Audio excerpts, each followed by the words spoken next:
पुण्यात आजोबाकडूनच अल्पवयीन 9 वर्षीय नातीवर लैंगिक अत्याचाराचा प्रयत्न, शेजाऱ्यांच्या सतर्कतेमुळे अनर्थ टळला।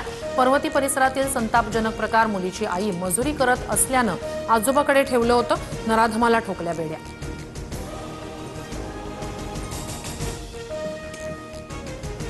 मुलींवरील अत्याचाराच्या घटनांमध्ये वाढ, तातडीनं विशेष अधिवेशन बोलावून शक्ती कायदा लागू करा, वर्षा गायकवाडांसह रोहित पवार यांची सरकारकडे मागणी।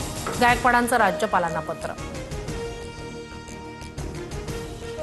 नसरापूर घटनेप्रकरणी ग्रामस्थांकडून मुख्यमंत्री फडणवीसांची भेट, आरोपीला कठोर शिक्षा झाली पाहिजे, ग्रामस्थांची मागणी।